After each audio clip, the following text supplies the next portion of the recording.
Yes, if you all got water, if you want water.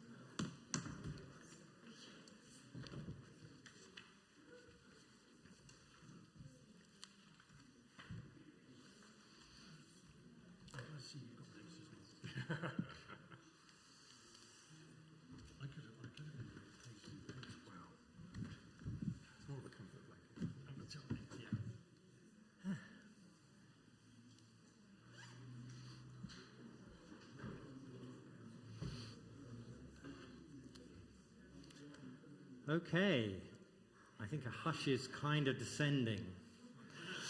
Ladies and gentlemen, welcome. It's a joy to welcome you. Thank you for coming out to share in this opportunity to listen to candidates and as they respond to some of our questions. So I'm Reverend Neil Thorogood. I'm minister not actually of this church, so I can't be blamed for any of the building work or anything.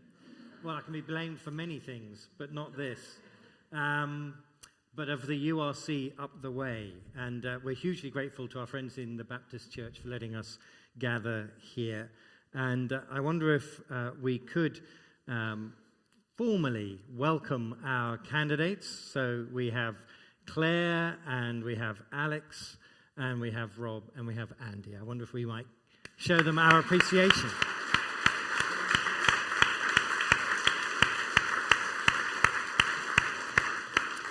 Thank you so much for making yourselves available. You will be busy people, I know, and there's just a little going on, but we're hugely grateful that you've made the time for this. Just a few housekeeping things before we get underway. So the candidates will have a couple of minutes each to share whatever they would like to share. We're then going to move into a whole series of questions. The questions came in advance, and a group of folk looked at all the questions that came in, and we've tried to narrow them down, and we've come up with questions, some of which will be very local issues, then national issues, and then international issues. And the hope is that that gives us a spread of things that cover. And many of the folk who are asking the questions are here with us, and so Joy is going to have the microphone for them. So when I call your name out, if you've got a question, if you can wave, Joy will bring you the microphone. And then we've got one or two people who aren't able to be with us but who sent in questions, and I'll ask those ones. We're trying to go live out on YouTube, but I gather there's a bit of a snag with that, so we're going to make sure that it's recorded so that it can then go out afterwards. We did, I need to say, invite Luke Hall from the Conservatives. We invited all of the candidates, and Luke wasn't available to be with us this evening. We thought there was a possibility of another representative coming, but it doesn't look as if that has happened. Now. Remember, we are in a church, even though it's not mine. I also need to say that if you need the toilets, you will see that they are outside on the lawn, but only use them appropriately. And we're not expecting the fire alarms to go off. If we need to evacuate, then obviously there's an exit there, and there's an exit there, and there is one that we can go down to there as well. So I think that's all I needed to do by way of starting things off and welcomes. And we said that in terms of the opening statements, we would go in alphabetical order of surnames, and then for the closing opportunity, we'll go in reverse alphabetical order. So if you are ready to begin, so Andy, if I can invite you to your first 2 minutes. Thank you. Do you need to use these? Yeah? I think we probably do, yes, just for hearing aids and things. Good evening. I've never really been happy about my surname being a Banwell and being first. Great to see you all. My name's Andy Banwell. I'm honoured to stand for Reform UK, for the Thornbury and Yate constituency.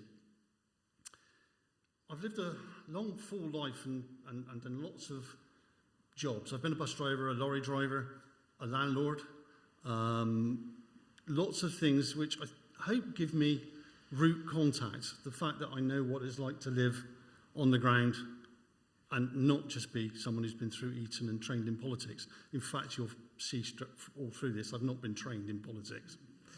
I'm a family man. I've got 2 granddaughters, 3 beautiful grandchildren.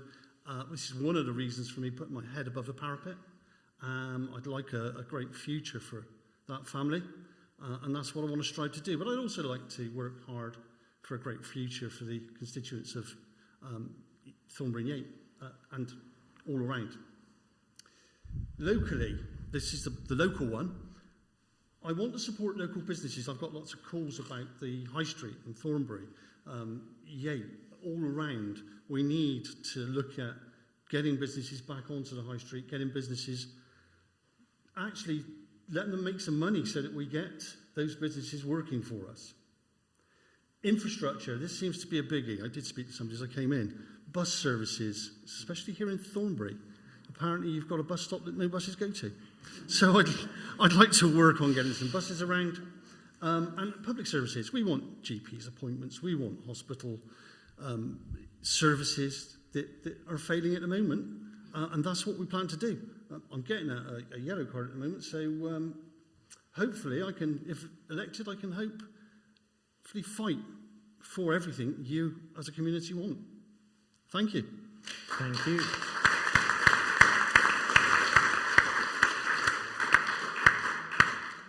And then Alex Jenner first.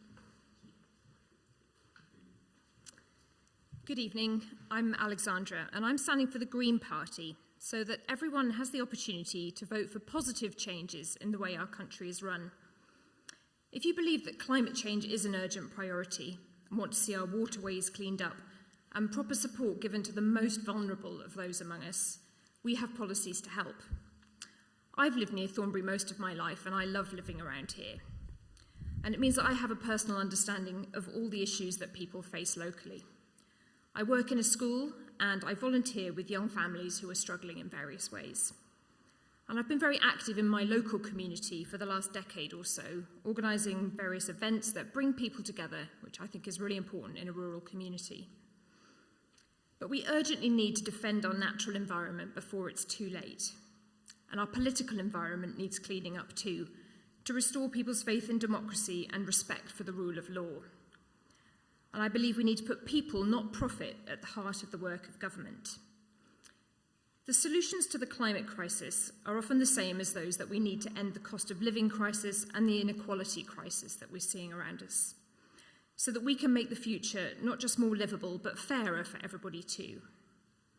And I think we need to be a lot more ambitious about what it is that we need to do and how quickly we need to do it.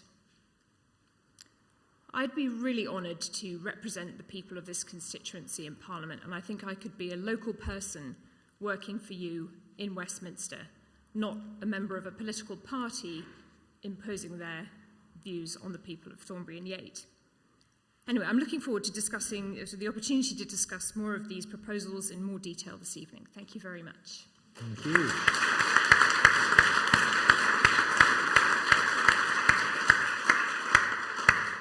And Rob Logan. Well, thank you for coming. It's good to see you all again. 2 minutes isn't very long to deal with all the problems in the world, so you'll forgive me if I don't touch everything. But the central point is it's time for change.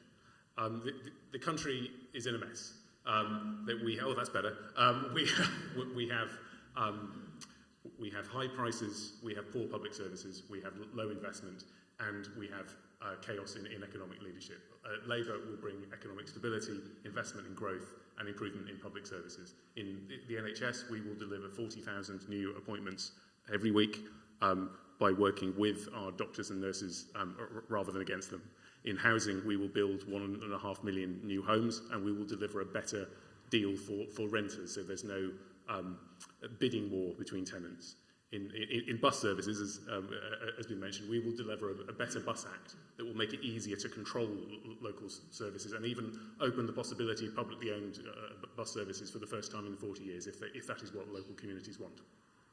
In education, we will employ 6,500 new teachers and 8,000 new mental health professionals. We will support 3,000 nurseries, and we will encourage breakfast clubs in every primary school, because those are the simple, practical things that parents and young people want. In terms of Thornbury and Yates, I will bring accountability, visibility, and I will support a campaign to reopen Thornbury High Street, which is obviously what we need. And quite simply, in Thornbury and in Britain, it is time for change. Thank you very much.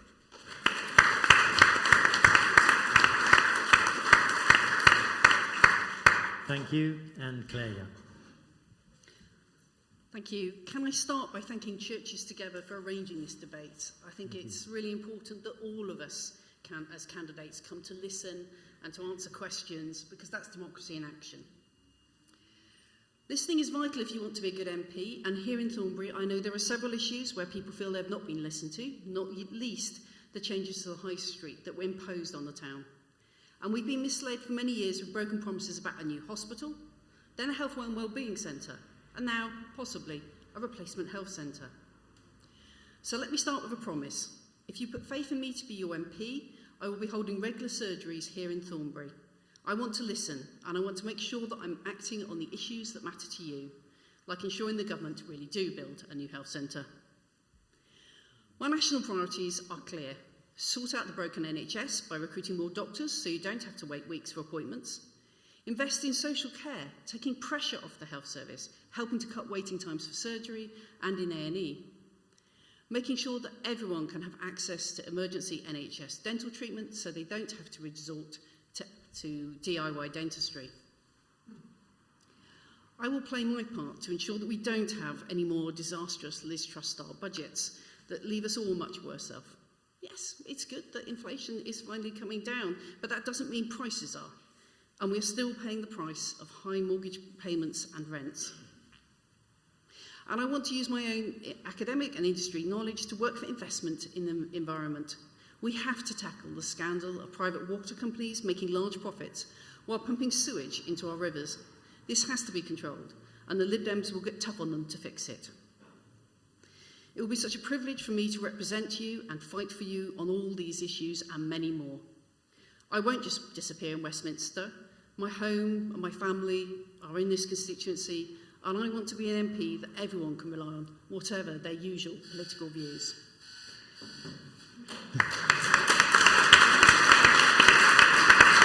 Thank you.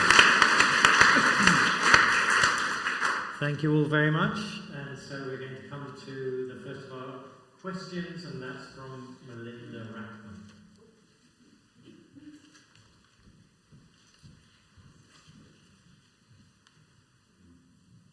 Hello everyone. Hi candidates. So my question is what 3 actions will you take in the next 5 years to help the Thornbury community reduce its greenhouse gas emissions and thus help the UK reach its legal commitments to reduce emissions significantly by 2050? Thank you. Thank you. Anne. Thank you. Thanks, Melinda.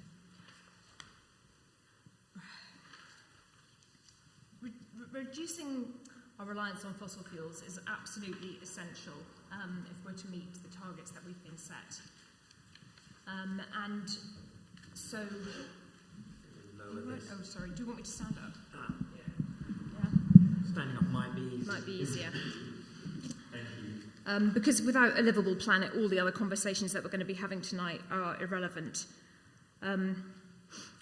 So the Green Party has got a lot of policies to help us transition to a green economy, with a focus on energy and transport, introducing a carbon tax so that polluters will pay.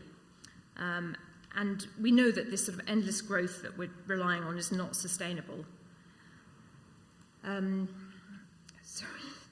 So other things we'll do to reduce fossil fuels will be real reliance on renewable energy, shifting ourselves away.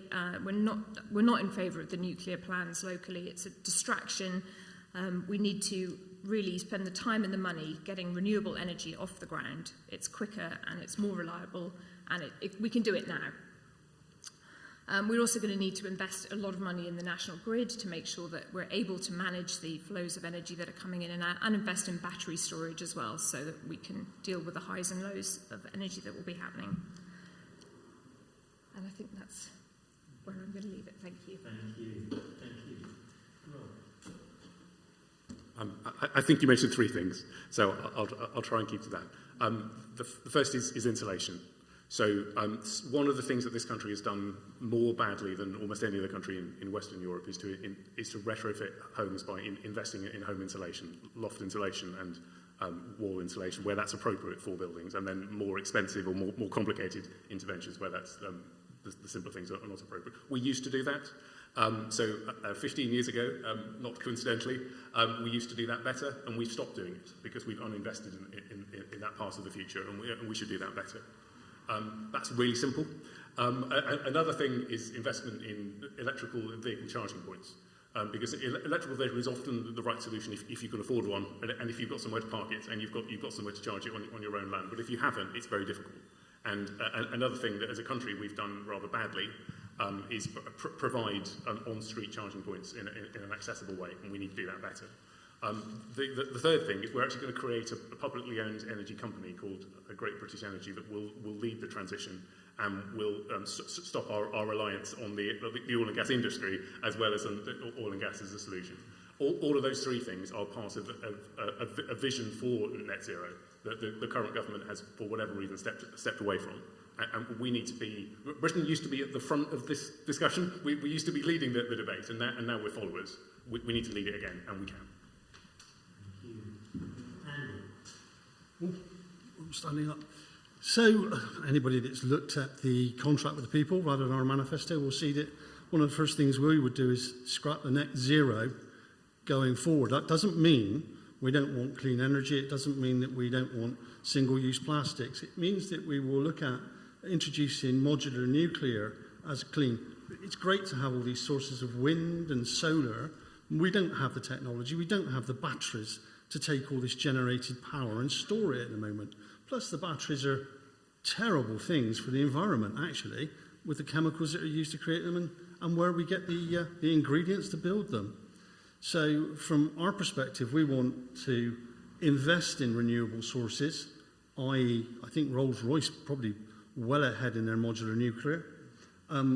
We want to stop, obviously, us, people, destroying the planet with single-use plastics, with everything, sewage into the waterways, etc., with the water companies. So that's really where we as a party are. Thank you. So, three things. I think two start from the national but affect the local, and one is very local. So, firstly, we need to decarbonise our electricity supply. And we have a target to have 90% from renewables by 2030, which we'll do by investment in renewable energy and through incentivising rooftop solar power. Secondly, we want to have an emergency home insulation efficiency upgrade programme, which would also have the benefit of cutting people's energy bills. So that would start with looking at the low, it would be a 10-year programme, it would start with looking at the lowest income, ensuring that they can have free heat pumps and insulation. And the third and more local thing that I would like to highlight is a very large proportion of our local emissions come from transport. And we've seen the loss of bus services. I know it affects Thornbury. Yes, you've got a great service to the middle of Bristol, but if you want to go anywhere else, you're reliant on Westlink, which has problems. So I think locally, it would be a focus on campaigning for sustainable transport solutions. That's buses, links to rail at Yate and Charfield, and also active travel, walking, cycling, to give people alternatives to car use. Thank you. Thank you very much. That takes us to our next question, and that's from Errol Daniel. Errol. Oh, there we go. Good evening to all of you, and can I again, as Neil has already said, thank you for coming to this hustings and being prepared to meet your constituents. Nationally, all parties have made promises to improve the NHS. Locally, we have been told for many, many, many years that Thornbury will get a new health centre with a range of health services. Despite the repeated announcements over the last 9 years, nothing has been built. What will you do to ensure that this becomes reality?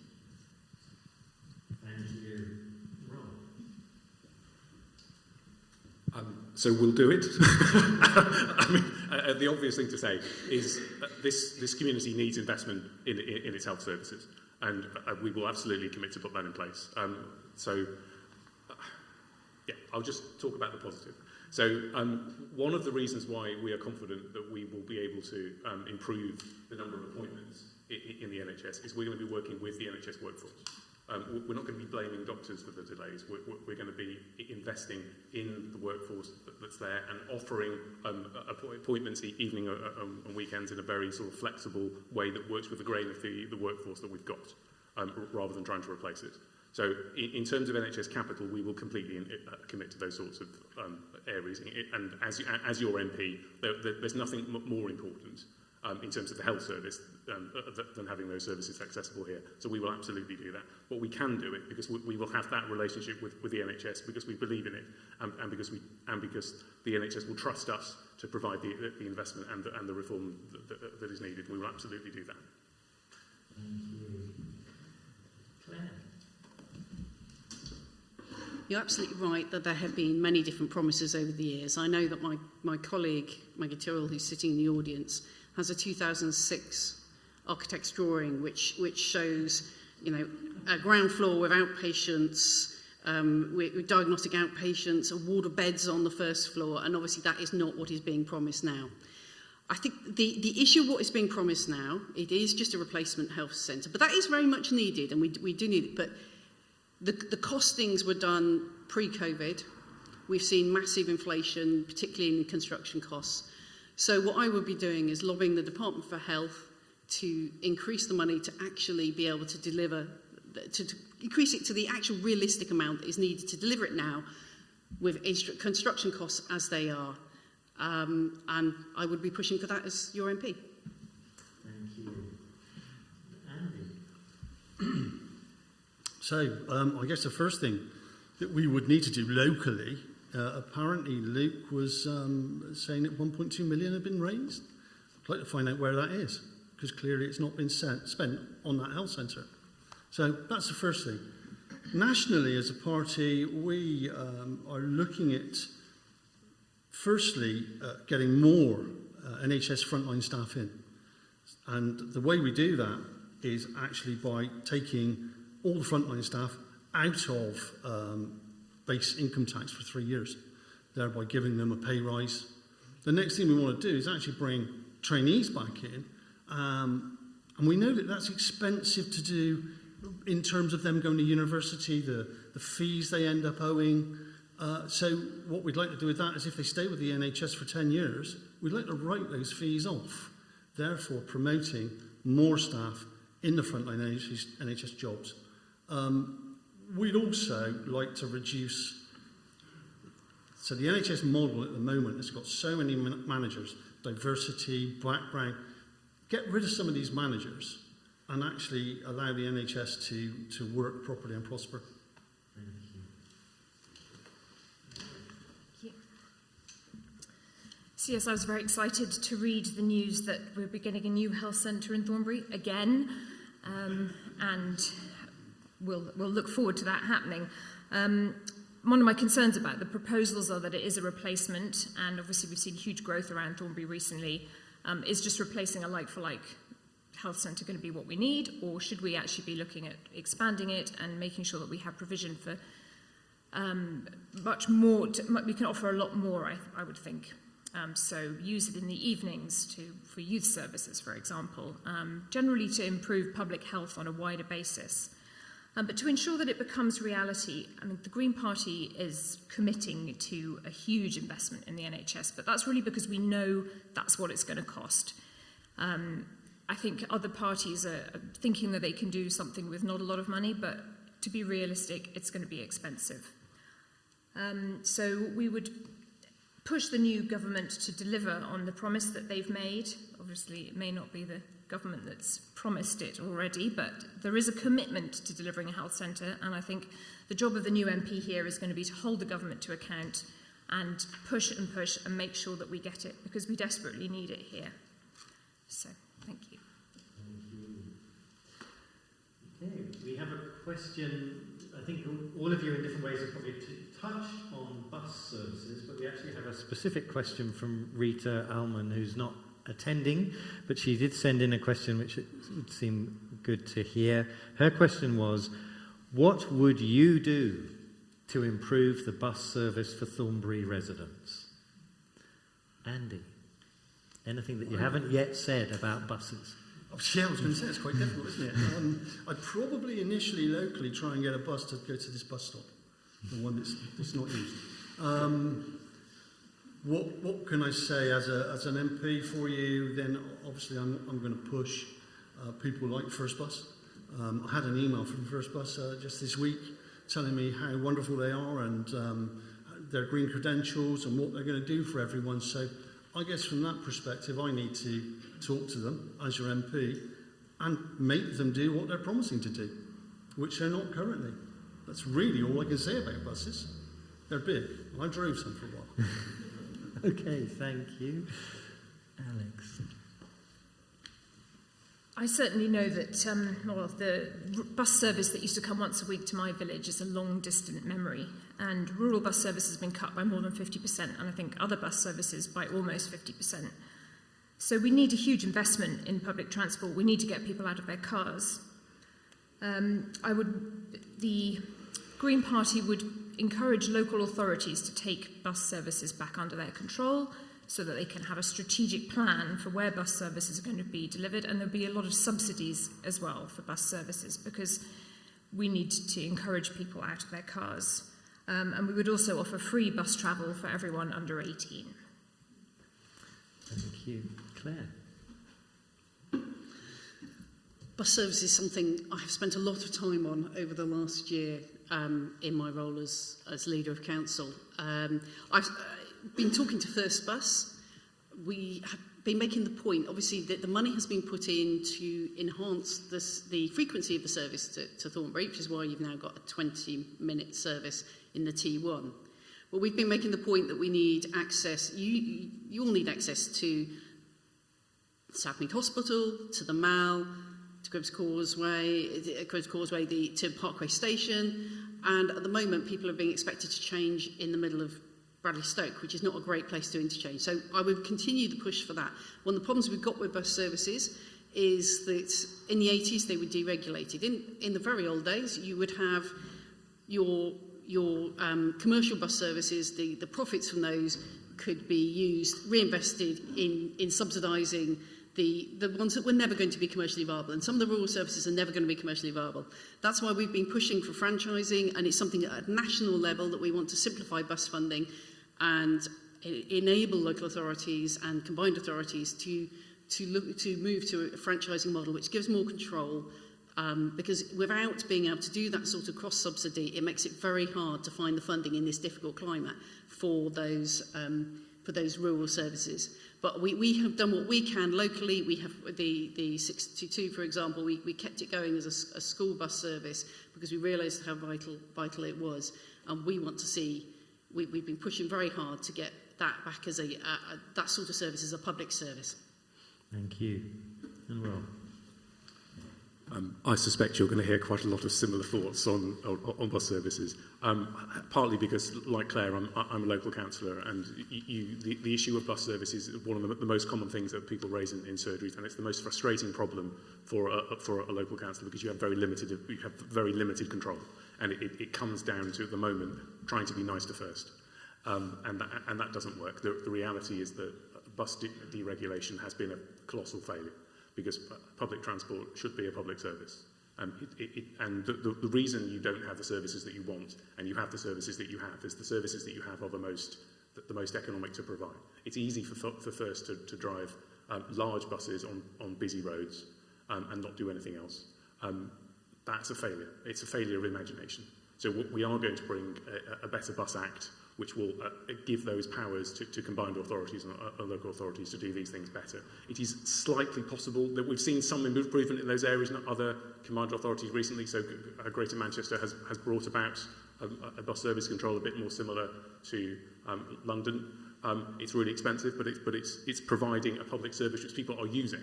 And that's already being a commercial success because it's been more popular, and that they're allowed to use that to reinvest in the services that they want. It's slightly easier to do that because they also have a tram network, which is possibly another conversation. But we will bring back buses under control, and we will give local authorities more powers to coordinate them, which is absolutely the only way that this will be solved. Thank you. Thank you. Thank you.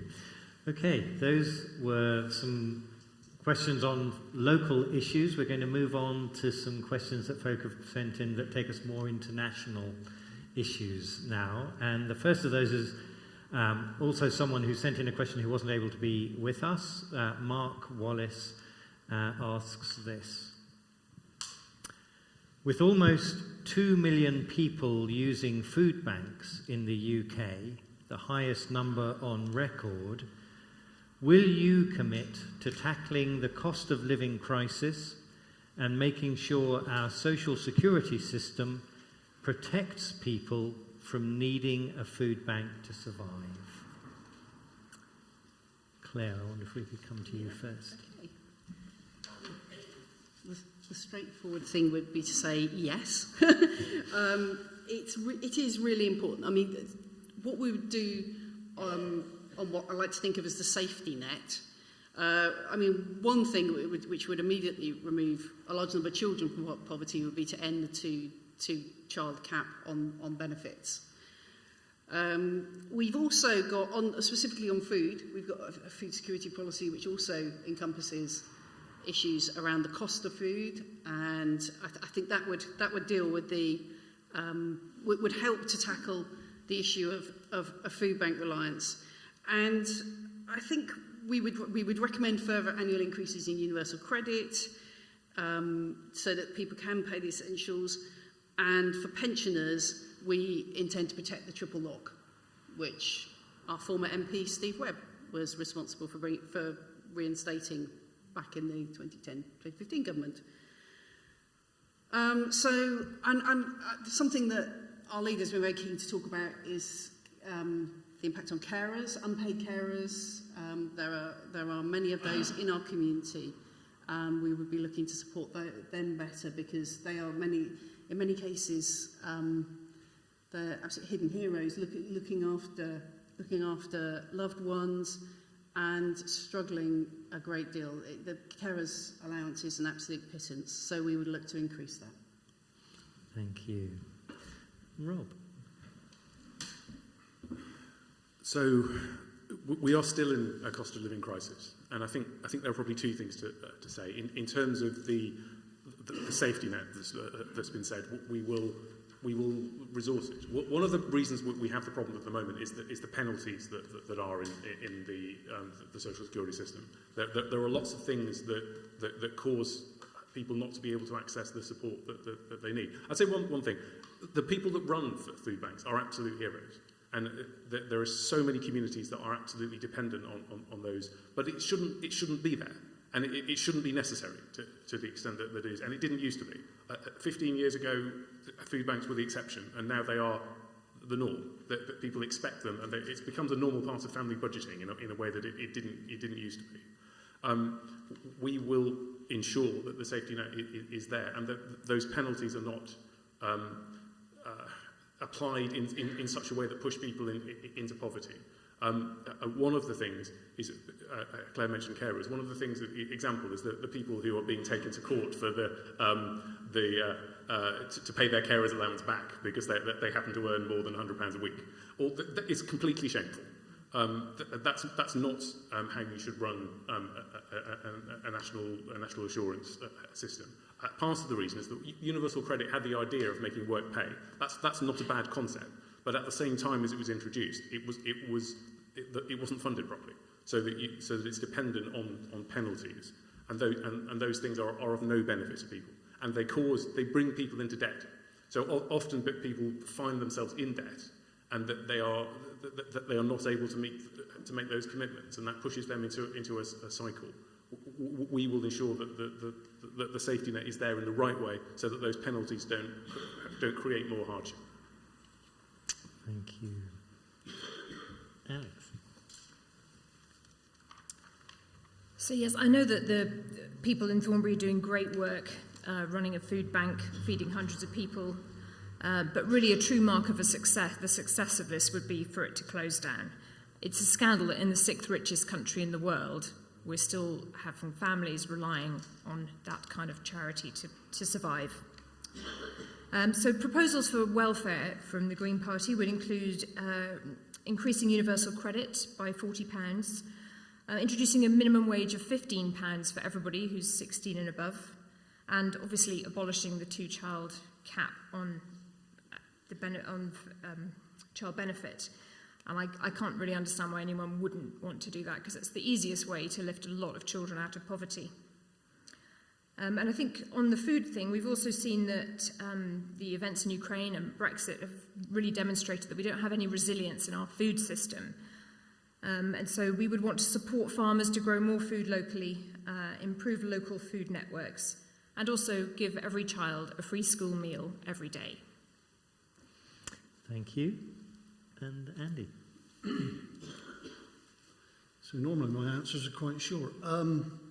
So the first thing we want to do is lift the base tax rate from 12,500-ish to 20,000, which will hopefully instantly give, I think it's 7 million people that will lift them out of tax, therefore give them the funds to actually be able to do something with their life. We also want to make it, I think you mentioned, Rob, we need it to pay to work. So we need training back in. Again, we're talking about apprenticeships. We're talking about a system of getting people that can and want to work out of the poverty trap and back into the scenario of working and earning. Those are our basic goals. There's a lot more than that, but I'm not going to have time to do it in 2 minutes, I'm afraid. But I do have a contract here if anybody would like to see it afterwards. Thank you. Thank you. Okay, thank you very much. And then our next question is from Peter Davey, who I think is here. Thank you.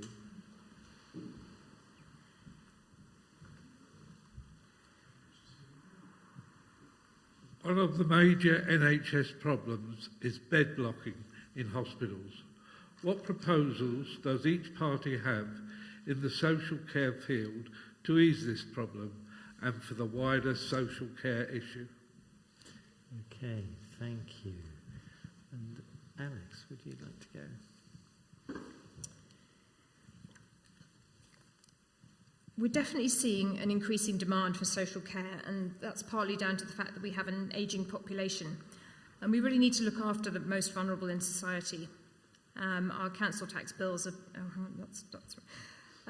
So, to tackle the social care, we would introduce free personal care so that people are able to maintain their dignity and independence. That will help get people out of beds in hospitals, back into their homes and improve their well-being. And introducing a better system of pay and a career structure for carers to make this an industry and a career that people want to go into and feel they're able to develop in. Thank you. And Rob? I used to work in social care, so it used to be my job to manage the contracts with home care agencies and with care homes, and it's almost an impossible job because the money isn't there to do it properly, and you are forcing there is no benefit in trying to drive people down to £10 an hour, or £15 an hour, or £20 an hour. That's not success. What success is dignity for older and disabled people. And what we need is a national care service that ensures that capacity is there so that people are not dependent on emergency social care. Because social care has become a job that people do because they can't think of anything else to do. It should be a vocation. And it should be resourced properly, and people should be paid properly. And the structures of the care economy point against that, because we don't respect it enough, and we don't respect carers enough, and we should do, and we will. Thank you. And Andy. Okay, really, Rob's got it there. We would like to invest a lot more in social care, but it all comes back to the plan for the NHS. When I talked about frontline workers, i.e. nurses and doctors, that includes carers. Those carers should be taken out, that will be taken out of the tax bracket. Hopefully then we can actually bring more people into the care industry that want it as a vocation, want to stay there and do a great job.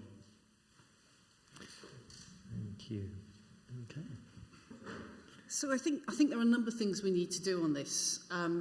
We would introduce free personal care, and we'd follow the model that we introduced when we were part of the government in Scotland. So it has been done in the past. We would introduce a higher minimum wage for carers, £2 an hour above the normal minimum wage for other workers.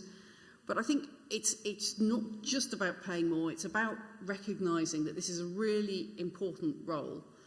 And we would introduce a Royal College for care workers in the same way you have for nurses. So they've got some parity because it can feel very much like the Cinderella service compared to the health service. And yet they are absolutely interlinked, and we need to get both of them working right in order for the health service problems to be dealt with. And I think probably one of the really important things is this can't just be a political football. This has been a growing problem that government after government hasn't been able to tackle because it has been a political football. And it's as more of us live for longer, but not necessarily in good health, this is a growing issue for our country. So we want to have a Royal Commission on this so that we can achieve a cross-party consensus. So that instead of this coming up at each election and being bashed about and constant changes, that we can establish a long-term sustainable solution on this really important issue. Thank you. Okay, I think we have a question from David Ashford. Nope. Perfect. Hi. I'd like to ask about the funding model for the NHS. At present it's funded out of general taxation. It's in effect a national monopoly.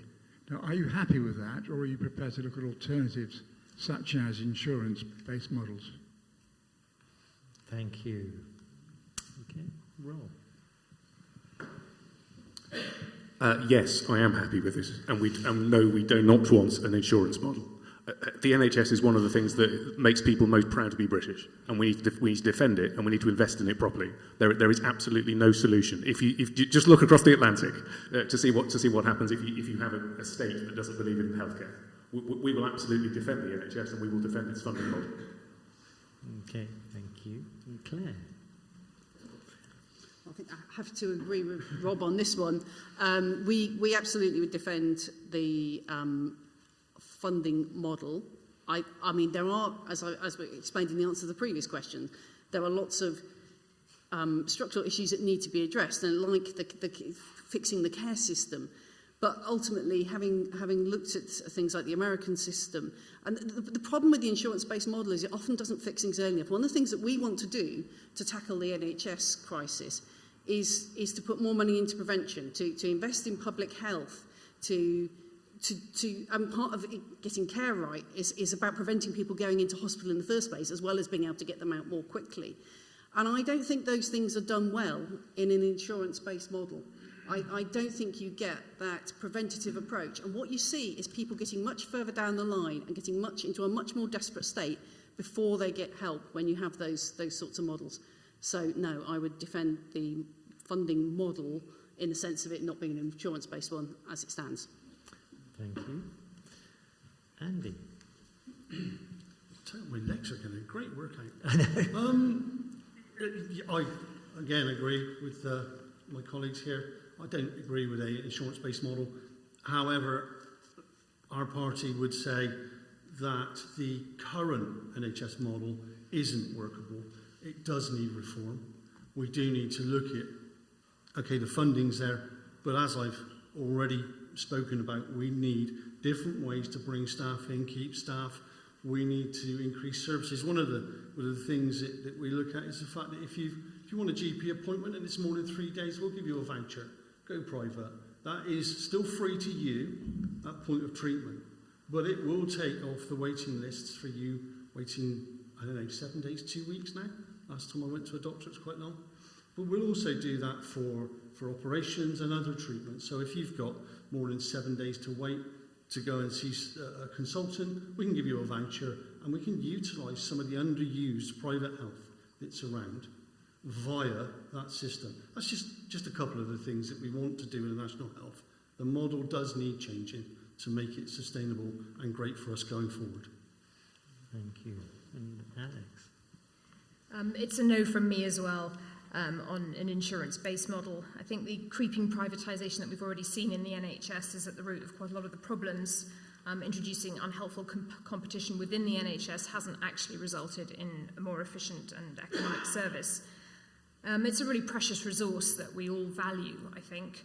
But we would also, as Claire said, invest in public health and in primary care. If people can get to see their GP, they can get things diagnosed quicker, the problems do not carry on further and further down the line. And we also need some structural changes to the way things are funded. So NHS dentistry, for example. I mean, I don't know if anyone's tried recently to get an NHS dentist. I'm lucky I've got one already. But the fact that dentists aren't being paid properly to do the NHS work, that needs looking at so that people aren't doing it at home.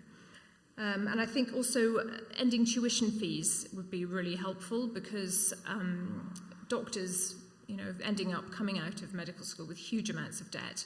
And you can see then that the temptation to take a job in Australia or Canada is enormous. Why wouldn't you go there when you don't have to pay the money back? And we need to really treat the doctors better so that they want to stay here. So yeah, it's a no on an insurance scheme, and let's keep it publicly funded. Thank you. We have another question from someone who's not able to be with us. This is a question from Stuart Williams. How are the candidates going to ensure that the quality of the river waters that pass through our constituency in particular and the country in general are subject to continuing improvement rather than progressive decline? Rob? I believe England is the only country in the world to have a privatised water network. It is a colossal and expensive thing. And one of the things that's worst about it is we have a regulator that's completely captured by its industry. And the water companies were created essentially debt-free, and they've been able to invent a huge amount of debt and use that for paying private dividends. It is a complete fiasco. And there are two things that we need to fix. The first thing in the short term is the regulator needs to do its job better and put standards on water companies to actually not discharge untreated sewage into rivers. That seems fairly straightforward as a concept, doesn't it? Particularly to do it all the time. I mean, there's an argument about maybe there's a once in 100-year flood, but it's normal. It's half of sewage most of the time, and it's a disgrace. And the second thing, more slightly long term, the structure of the industry is wrong, and we need to fix it. Thank you. Thank you. Claire? This is something I feel very strongly about. In the River Frome, through Frampton Cotterwall, pretty close to the home where I've lived for the last 25 years, there was over 1,100 hours of sewage discharge at one of the outflows there. Now, to be fair to Wessex Water, who I've had meetings with Colin Skellett, the boss of Wessex Water, they are taking some action. They are putting in a holding tank there to try to address the problems that when we get heavy rainfall, that there is capacity. But we want to water companies into community benefit companies so that the profits they make are reinvested in the infrastructure, and to ban bonuses for the bosses while they're still discharging. That money should be going into more infrastructure works like we're seeing currently on the Frome. And I would say that is the result. I mean, we've had many, many years of campaigning. I know this is a hot topic now, but the Liberal Democrats in South Gloucestershire have been campaigning on this for more than 2 decades. It's a big issue. And we would replace Ofwat with a new regulator with teeth. We actually had, just before Parliament was dissolved, we tried to bring in, we tried to put an amendment that would have meant that water bosses would end up in court. And unfortunately that was thrown out. But we want a regulator that actually has teeth. Thank you. Andy? Okay, so Reform's policy on this is that we'd like to see all of the utilities, so water, electric, sewage, brought 50% back into public ownership so that we have full control, and 50% would like to be managed by a pension fund so that profits can go directly back into pensions for our ageing population. Thank you. Alex? Thank you. Well, the Green Party want to go the whole way and take the water companies back into public ownership. The experiment of trying to privatise something that is so integral to our life, which is water, has been a complete disaster. It's just not something that can be exploited for private profit. So we would make sure that instead of pouring billions of pounds into shareholders' pockets, they would be poured instead into cleaning up the rivers, repairing the infrastructure, and not pouring lots of sewage into the rivers. And the Green Party is proposing a Rights of Nature Act, which would ensure that nature can't be exploited for private gain, because it's not a disposable resource. It's going to run out, and we've seen that really very obviously with the scandal of sewage pouring into the water. So I think, yeah, bring it back into public ownership for all of us so that we can all enjoy it and benefit from it. Okay, thank you. We're going to move into some international questions now, and first of all from Richard Hampshire. Is there anything more important than getting the Russians out of Ukraine? Andy? Thanks. That's a hot potato, that one, isn't it? Is there...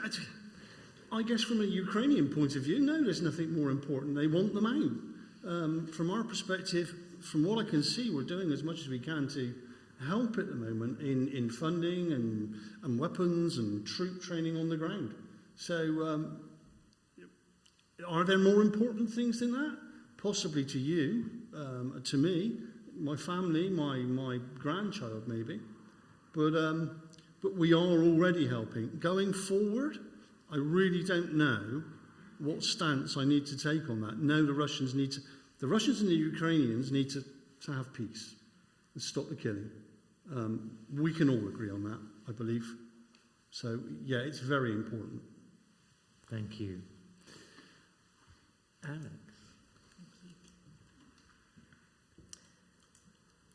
Yeah, I would agree there that I think it depends on your point of view. I would probably say, that there are things that are more important, but not if I was being bombarded in Ukraine right now. It's a totally unjustified invasion of a country, and we would support Ukraine. But I think we need to impose much stricter and more effective sanctions on Russia to achieve this. I don't think there's going to be a military solution. So, yeah, that's what I'm going to say. Thank you. Claire? I think this is really important from our perspective too. I don't think Russia's ambitions end with Ukraine. I think there are other states that are in their sights, that they are thumbing their noses at the international order. And Liberals, internationalists, we believe in the international rule of law. We believe in upholding that. They're flouting that. They cannot be allowed to have gained from their aggressive actions, because if they do, it will embolden them to take more aggressive actions. So I think while it might not be on our doorstep at the moment, I think this is one of the very high priorities that any government coming in needs to be addressing. They're a terrorist state, as far as I'm concerned. I think this country has, it's concerning how how Russian influence and money has become involved in our politics. And I think we need to take action on that. And I think we need to be very aware of the risk of cyber warfare. I think that's something that may be difficult for us to grasp, difficult for us to recognise. It can be very insidious, but it's a huge problem for our country. We have seen cyber attacks that have paralysed really important services. So I think we obviously have to think of warfare in many different ways these days, not just in traditional troops on the ground warfare. So I think, yes, it is a hugely important issue. Thank you.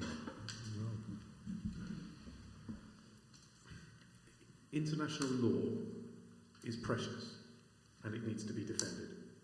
If we lose international law, we lose the benefits and the peace that we've had over the last 70, 80 years. Ukraine is a sovereign nation and has been invaded with no, what's the word, Andy? Provocation? I think it is scandalous to imply that by not giving in, that somehow the Ukrainians have brought this war amongst themselves. They are defending their country and they need our support to win this war. They need our support to take back, actually, the territory they lost in 2014, actually, including Crimea. But in particular, they are being bombarded now. I couldn't be more impressed with the confidence and the bravery that Ukrainian soldiers and Ukrainian civilians have shown over the last 2 years.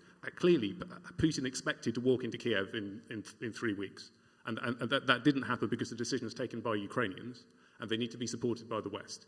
If Russia is able to occupy a sovereign nation, it will occupy other nations, and it will threaten the security of NATO, which means the security of us. But more importantly for us, it will reduce international law to a fiction of the 20th century, and we can't have that. We don't have international law, we don't have peace, we don't have security, we don't have prosperity. We need to defend international law, and we need to defend Ukraine.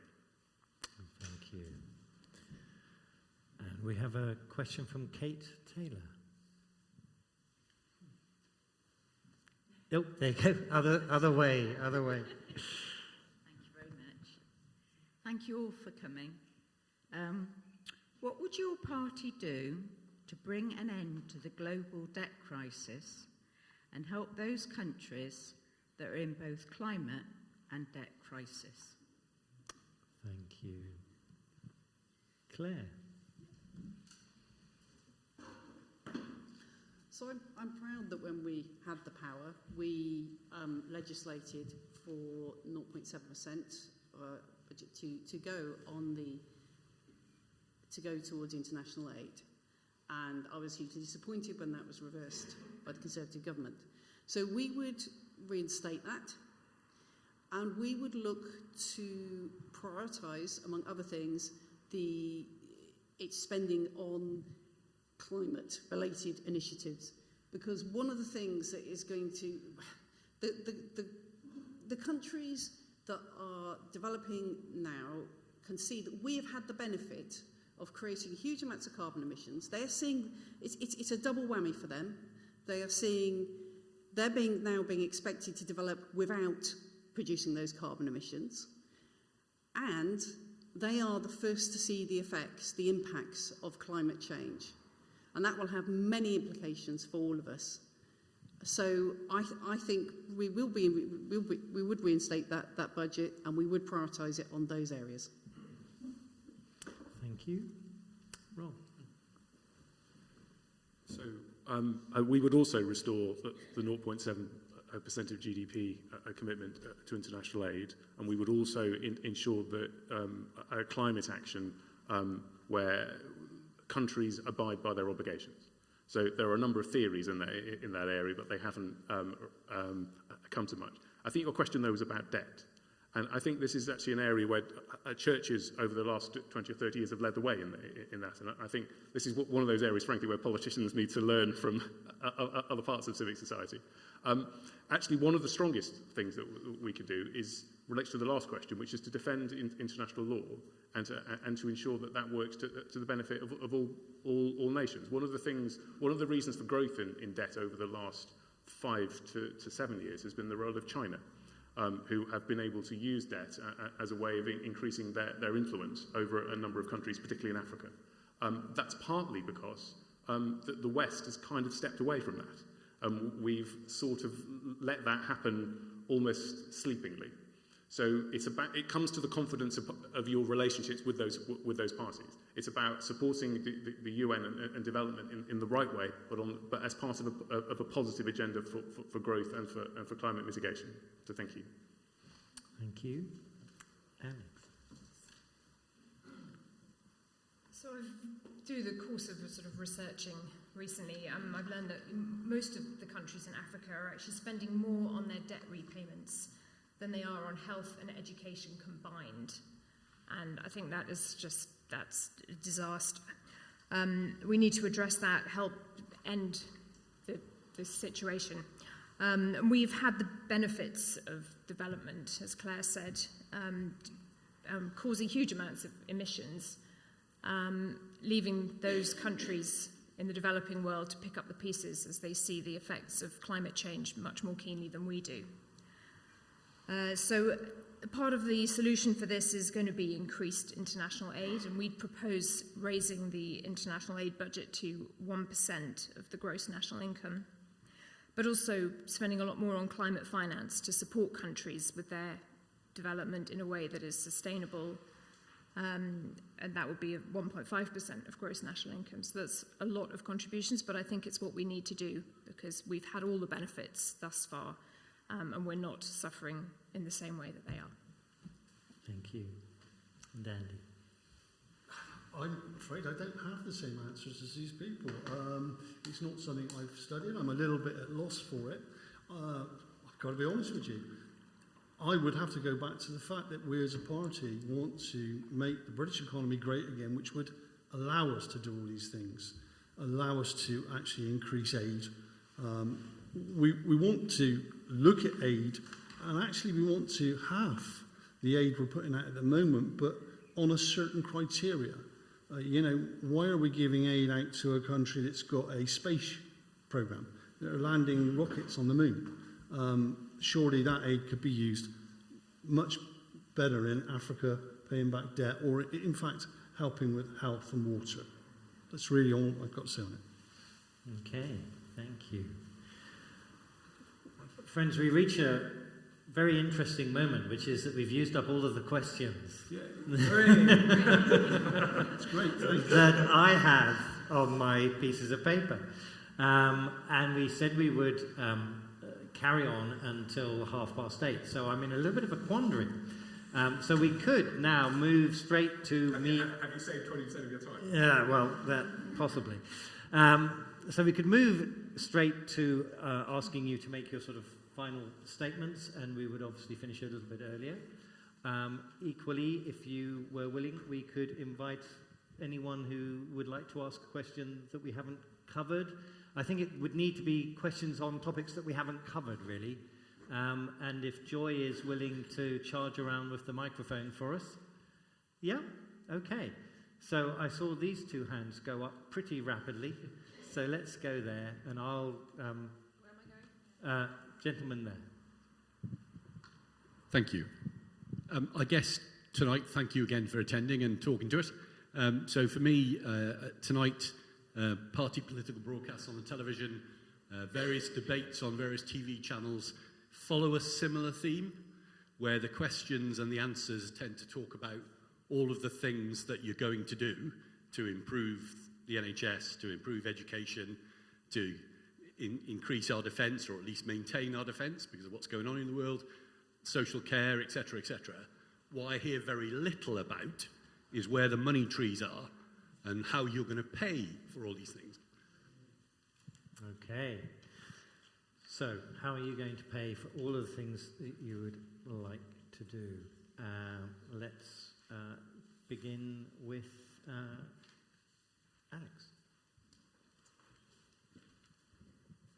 Thank you very much. Yes, there's been some big numbers bandied about by all of the parties, but that's because everything is really expensive, and we can't be in any doubt that the money's not there at the moment. And I think the Green Party's probably been one of the clearest on what we would do, because we would increase tax. But the plan is really to only do that on the very small number of billionaires and multi-millionaires. So the people who can afford it, and really those with the broadest shoulders, should be able to pay a little bit more and create a much fairer society for everybody. There's a lot of other plans we've got, for example, reforming capital gains tax, aligning investment income with employment income so that people are paying tax much more fairly, removing the upper earnings limit. So that is going to mean that some higher rate taxpayers are going to pay more tax, but it does mean that you don't, as your income increases, you don't start paying less as you get richer. Reforming inheritance tax, always something that people like to read in the Daily Mail and get very anxious about, but actually only 4% of people pay inheritance tax. So there is a good opportunity there. Clamping down on tax avoidance, I think everyone would want to do that, but I think that's really important. And ending things like business tax relief on free ports. This is something that's been introduced recently, but that is not something that we would want to do. So, acknowledgement that money's got to come from somewhere, but unless you've got £10 million plus in the bank, then don't be too worried about it. Thank you. Okay, thank you. Taxes have never been higher, and public services have never been worse. And part of the reason for that is because growth is so low.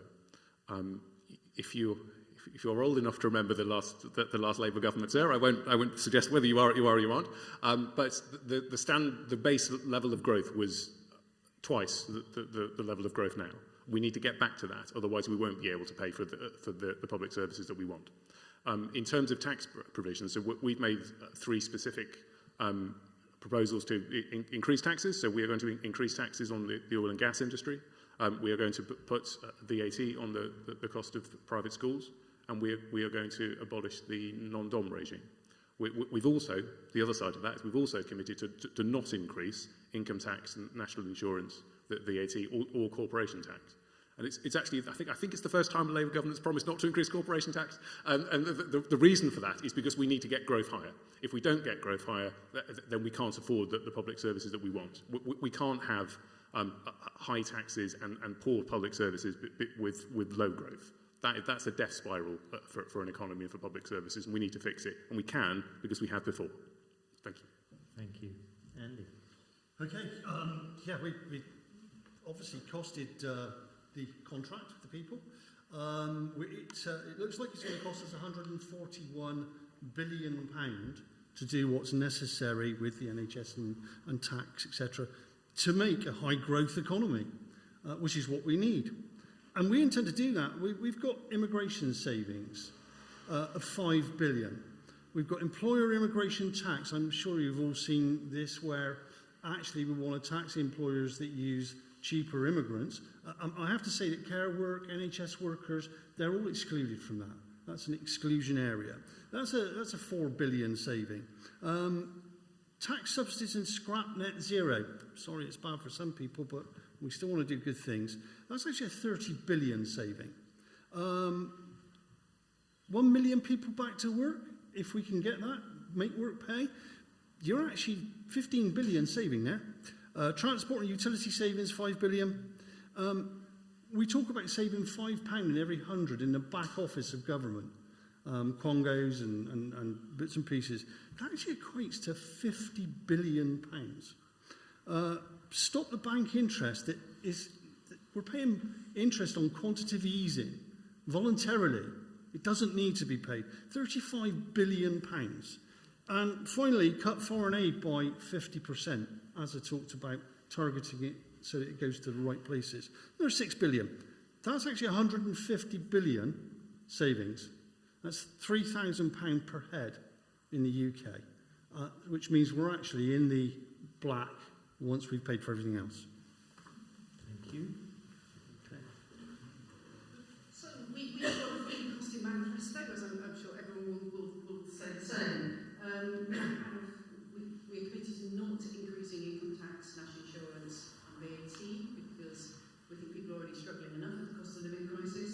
So we're looking at reversing the bankers' tax cuts, closing capital gains tax loopholes, tax on the big tech giants, and a stronger windfall tax on the energy companies that are effectively benefiting from the Ukraine-Russia war. And also, we would actually spend money on the HMRC so that they can cut tax avoidance, because everyone always says that they'll claim more of the tax take, and there's a sort of like 36 billion that's not being claimed, but you need to actually invest in the people to do that. And I think on the wider economy, I have to disagree. I don't see the net zero as being a drain on the economy. I see it as something that by investing in green jobs, which is particularly a particular strength in this area, where we've got everything from the proposals for new nuclear, the potential of tidal. We've got a lot of work being done at Airbus, looking at alternative propulsion. We've got looking at hydrogen. There's a huge area where this can be a way of growing jobs, growing our economy, whilst tackling climate change. The two do not have to be in opposition to each other. Thank you. Thank you very much. So, woman at the back there, Joy. Thank you. What are your thoughts on tactical voting? What are your thoughts on tactical voting? Rob? Tactical voting. Tactical voting. What are your thoughts on tactical voting? Rob? Thanks very much. Well, I hate it, but it's a natural feature of the electoral system that we have. Look, the most important thing is that you vote, that you don't take your vote for granted, and that you don't let politicians tell you what to do with it. The second most important thing is that you make the decision for yourself about how to make your vote count. So whether it is voting with your heart, with your head, with your feet, or whatever that means, make your vote say what you want it to say. So if there's a party that says that, if there's a party that speaks to you that has the ideas that you want to support, then support that. That's and the third most important thing that you must do is not vote for Luke.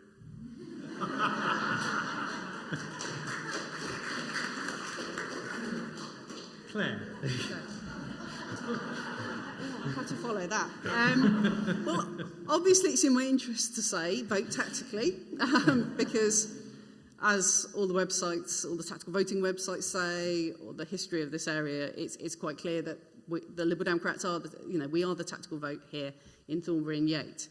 But I do wish it wasn't necessary, and we have long supported moving to a system of proportional representation, so that your vote matters, every vote matters, so that we have a fairer system where your vote can reflect, so you can vote for who you truly want to. So absolutely, obviously, I would ask you to vote tactically here in this election, because that's the system we have at the moment. The system at the moment means that if you want to not have a Conservative MP at the end of this election, that's what you need to do. But I would want to move to a system where you can vote for who you want to in the future. Thank you. Andy? Poor Luke, he's not here to defend himself. So clearly a vote for Luke is a vote for Labour, we all know that. I tend to agree... sorry Rob, really met you tonight. I tend to agree with Claire. Reform UK, one of the first things they want to do is get rid of the first past the post system and get a proportional representation so that everybody gets a vote that counts. Okay, thank you. Yes, I'd like to think that we should all vote with our hearts, and I hope that people will do. We do need urgently to reform our electoral system, and if, as is possibly going to happen that the majority party in government is the Labour Party. I hope they will recognise the demands of their members to introduce proportional representation, even though it isn't something that's made it into their manifesto. But every vote does count. There's the system of, and I can't remember what it's called, but there's a system where every vote for a party is money towards the MPs for that party that do get elected. So even if you wanted to vote Green and I didn't by some miracle get the seat, any MPs that were elected would benefit from those votes contributing to the finances. Thank you. Okay, thank you. I think we've got time for probably one more question. Where should we go? Shall we go? So, hang on, Joy's just going to grab the microphone for you. There we go. In 2016, this country was seduced into Brexit on the premise that we had far too many immigrants from the East Europe taking jobs mostly in Eastern England.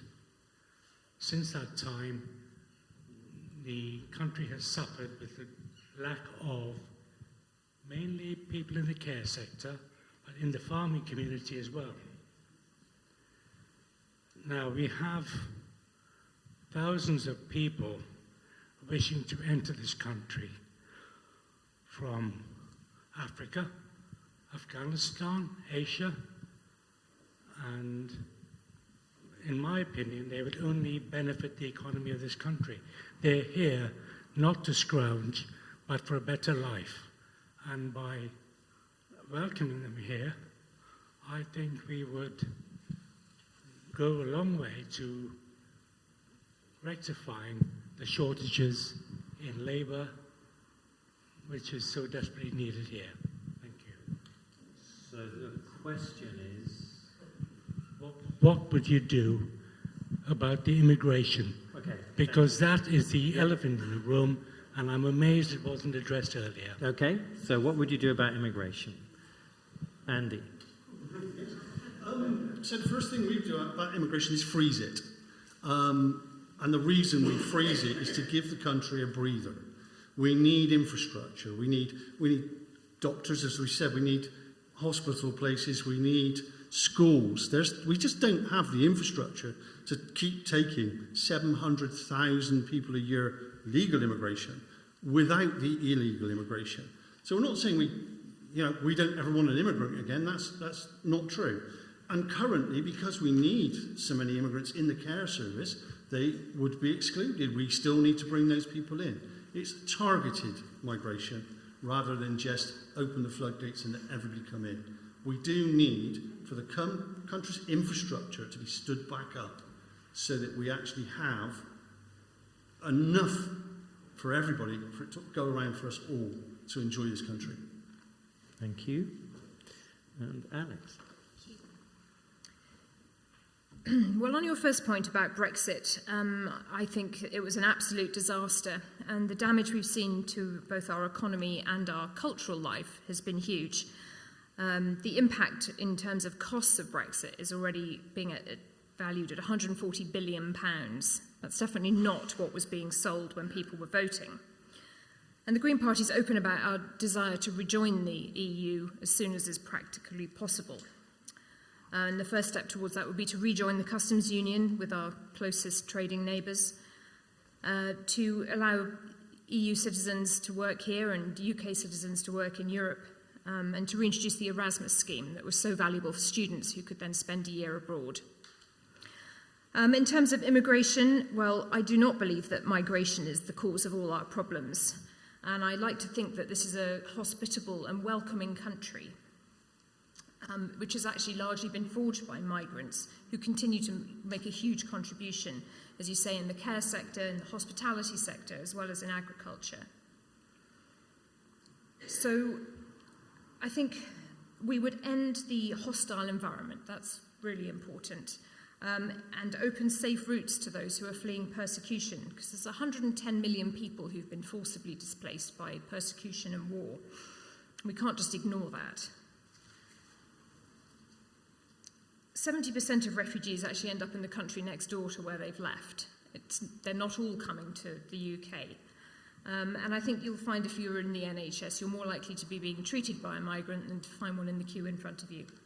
So, yes, that is where we stand. Thank you. Thank you. Claire. So, we too would want to end the hostile environment and scrap the Rwanda scheme, which has just been a ridiculous, inhumane, expensive gimmick. It doesn't tackle the real issues. We would want to uphold the Refugee Convention. We would provide safe and legal routes. We would take France up on their offer of working with them so that we can provide routes so that people can be processed when they are the other side of the channel. We do not want people in the hands of the people smugglers, leading to the tragedies we've seen. On Brexit, obviously, I'm a Liberal Democrat. I campaigned for Remain. It was the worst political decision, I think, of the last few decades. On that, we have to rebuild trust with Europe. We would do that by getting ourselves involved in things like the Erasmus scheme, which would also have the benefit of giving our young people the opportunity, some of the opportunities that were taken away from them. And having rebuilt the trust and tackled the botched trade deal, which is costing our economy a huge amount of money, it's affecting our farmers, it's affecting local businesses, we would move to rejoin the single market. Thank you. Admiral. So on your first point on Brexit, clearly I would have preferred a different outcome. But one of the things to remember is that the form of Brexit we have at the moment is costing our economy so much and reducing the rights of British people so much because of decisions taken by Boris Johnson after the referendum.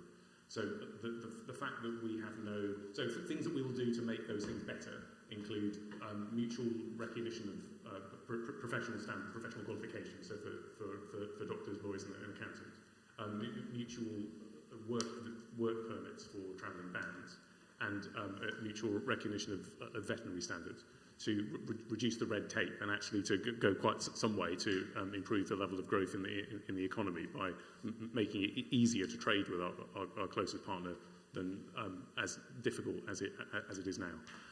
In terms of immigration, one of the problems of the debate over the last 10 years is it's been poisoned by lots of pretense. So the current government is much happier talking about things like the distractions like Rwanda, rather than actually dealing with the problems that it faces. Rwanda will only ever take 200 people a year out of 100,000. It is a complete distraction. And it's an expensive distraction. We've already spent quite a lot of money in order to have achieved nothing. And it's just something that the Conservative Party is doing because it can't think of something better to do. And it can't bring itself to negotiate with France or with the EU. So it pretends to negotiate with Rwanda. We will take all of those things away.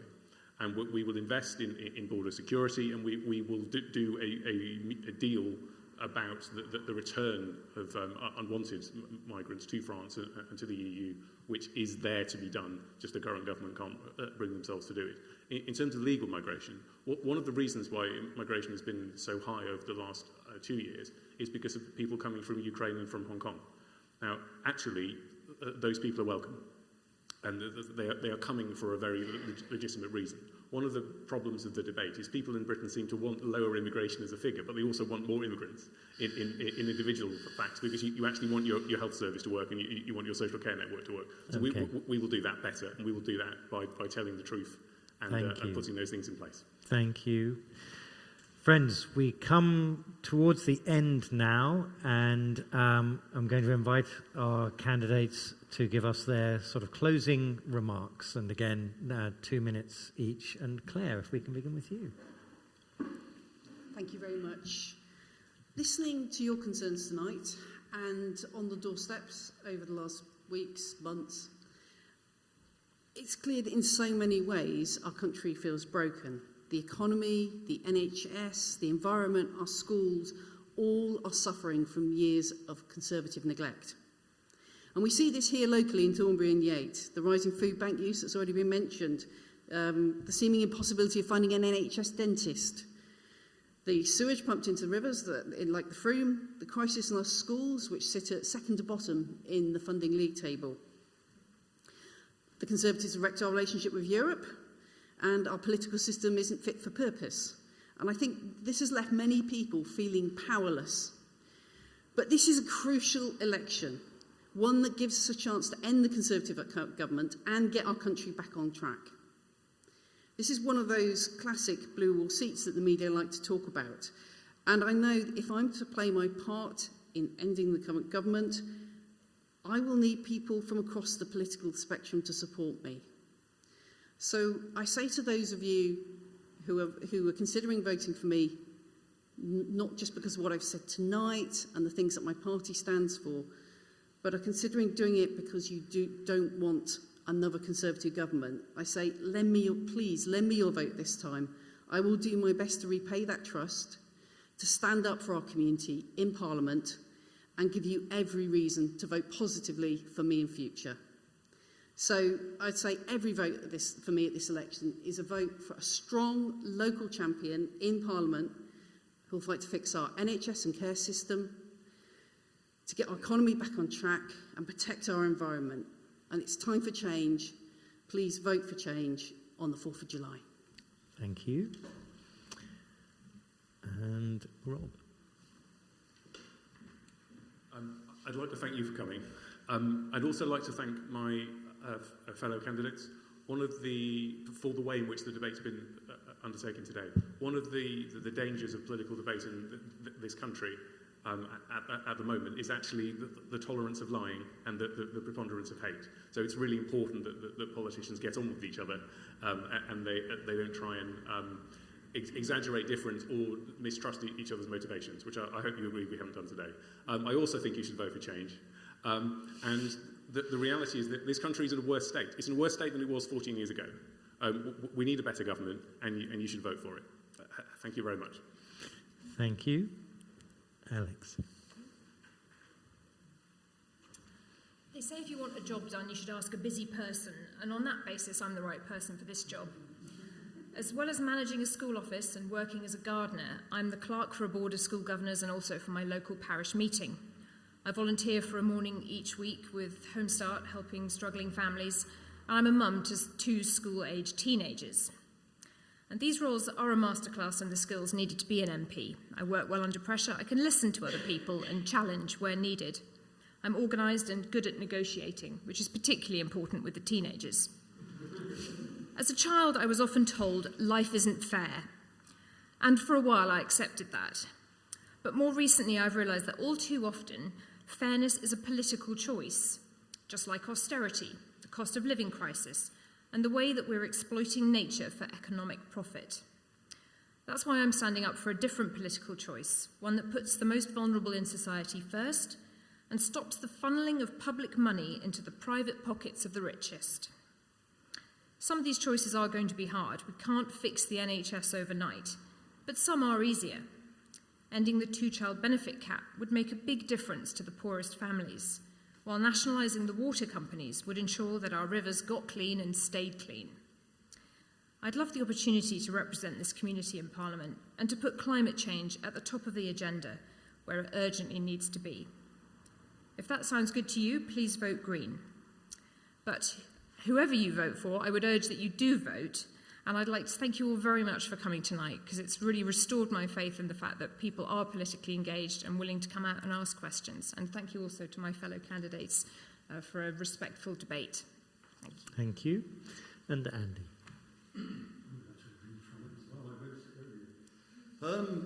Ladies and gentlemen, as we draw to a close this evening, I want to leave you with some final thoughts about Reform UK and the vision we hold for our nation. Reform UK is not just about political change. It's about a better future for every one of us. Our commitment is to reshape the way our government operates, making it more efficient, transparent and responsive to the needs of the people. I think that means I need to listen a lot more when I talk. We believe in the government that works for you and not against you. Nationally, our agenda is bold and transformative. Economic revitalisation, healthcare reform, education and skills, security and sovereignty, environmental responsibility and political reform. My commitment to you is unwavering. I will work tirelessly to represent your interests both locally and nationally. Together we can create a country that offers prosperity, security and an opportunity for all. Again, as everyone else has said, thank you for your time and attention. Thank you for your support. Let's make a difference together with YouForm UK. Thank you. Thank you. Ladies and gentlemen, I wonder if we could begin by simply showing our appreciation to all 4 of our candidates. Thank you.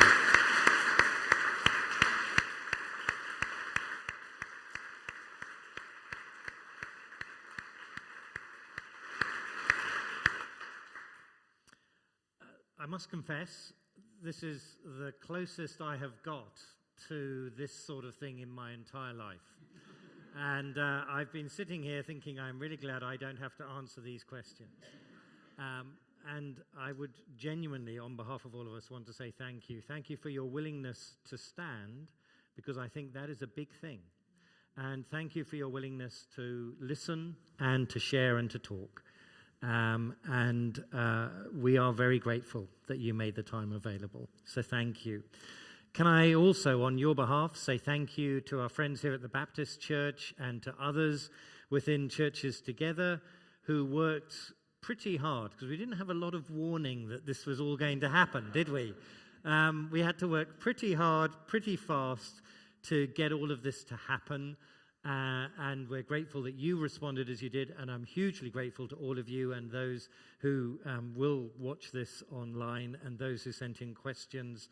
I'm sorry that we didn't have time for all of the questions, but I hope that we've covered a good range of things. The final thing that I need to do in my notes is to offer you all a gentle reminder that when you go to vote, you have to take ID. And if you're not entirely sure what you might need, then I discovered this afternoon that the Electoral Commission website is tremendously helpful. Thank you all for coming, and thank you to our candidates. Safe journeys to everyone. Thank you.